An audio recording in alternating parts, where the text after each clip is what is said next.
To be a successful investor, everybody thinks that you need to individually research, pick, and sell a stock at a specific point in time, but it is much more simple than that. In fact, you don't even have to really research any individual stock to be a successful investor. Today, I will be going over and showing you guys the only two index funds that you guys need, whether you're a beginner or advanced investor, to be successful. And I'm not a genie, guys. I can't predict the short term, but I can tell you guys that over the long term, these will provide great returns for you. And guys, let's be honest, the only reason you're on this video is to make money.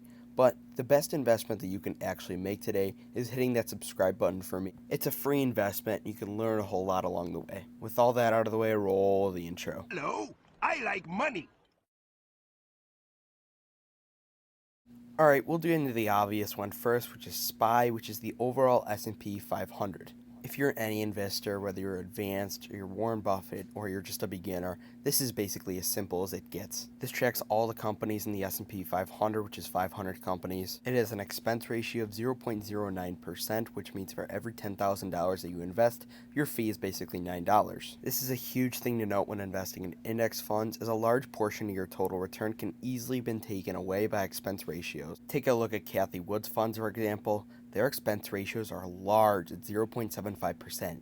That means for every $10,000 you invest in an ARK fund, which is already underperforming the market, you're getting $75 taken away. The S&P 500 is the broad baseline for every investment to be compared to.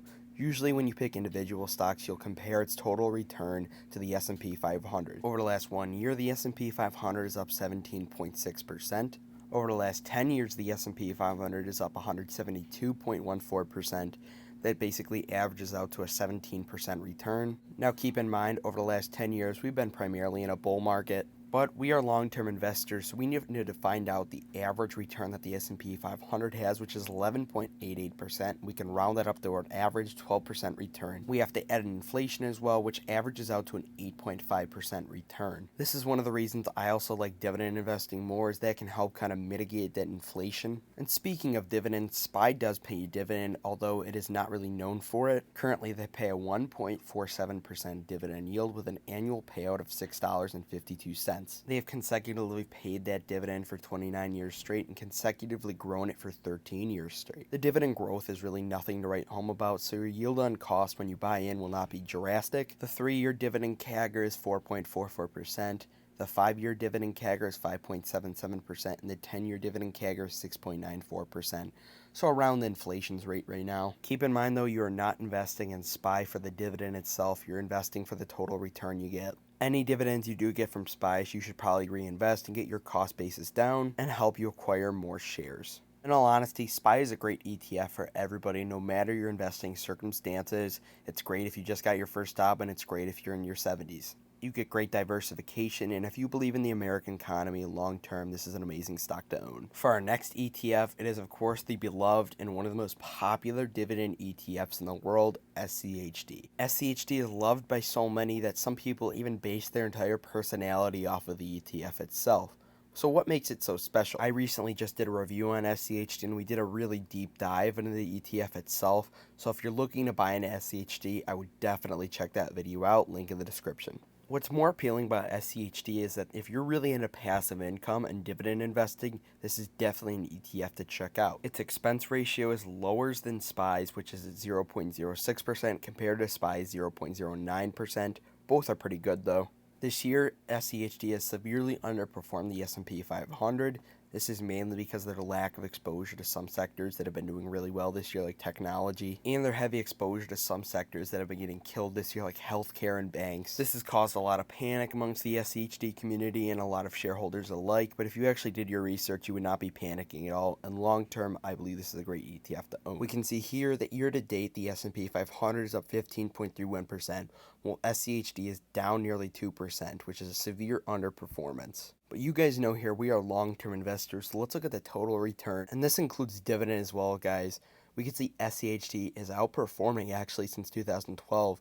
It's up nearly 300%, while SPY is up 270%. So you guys can see here long term that SCHD actually does outperform SPY, contrary to the recent performance. This just shows the power of the dividend effect and the dividend snowball, and how compound interest really eats into total returns and how important it is. And that is why I chose these two ETFs. Both have really good and affordable expense ratios. Both offer amazing diversification to every sector in America right now. Now keep in mind, SCHD over a really long time horizon has not really proven itself to outperform SPY yet. I still think it's a very high quality ETF to own, and you get really all in one package when you invest in these both. With SPY, you get the growth and the capital appreciation, and you're basically the broadline market. And with SCHD, you still get a really great total return, and you get growing dividends. Speaking of dividends, let's take a look at SCHD's dividend growth right now, which is really impressive. SCHD has amazing dividend growth, but they also have a very solid and juicy dividend yield sitting at 3.58%. This is nearly a 54% difference from other ETFs. Their current 3-year dividend growth rate is 12.33%. 5-year dividend growth rate nearly 14%, and a 10-year dividend growth rate of 11.32%. That is all above inflation by a lot. SCHD's dividend payments do fluctuate though, so it isn't like a consistent payment every quarter. This is because of their portfolio. Some companies pay out different months than others, etc. SCHD is a little more slower growth though than the S&P 500. They are doing portfolio reconstruction towards some more higher dividend growth positions, which in a result may lead to some short-term lower dividend payouts. But if you're a dividend investor or a dividend growth-based investor and you're looking for an ETF, SCHD is definitely the way to go. I personally own SCHD myself, and it makes up roughly 10% of my current portfolio weighting right now. I'm a big fan of it personally. So what is the final conclusion here? With owning SPY, you literally are owning the entire market itself. If you believe in the stock market and the US economy long term, you have to own this. With SCHD though, you get lower expense ratio, you get the dividend diversification, and you get that dividend exposure that you're looking for. You literally get all the exposure you need with these two ETFs alone, and there's no need to overcomplicate it. Of course, nothing is guaranteed in the future, but if you don't feel like researching individual companies and individual stocks, and whether you're an advanced investor or beginner investor, I think if you just want to simplify things, just buy these two ETFs. And that, my friends, is the end of the video. If you appreciate the video, the research I did, all that, I would really mean a lot if you could subscribe. Be happy to have you along for the journey. Join the Discord, link in the description, to have conversations about ETFs and all stocks alike with like-minded investors. And of course, smash the like button and have a good 4th of July. Do dividend stocks, not drugs. Have a good one.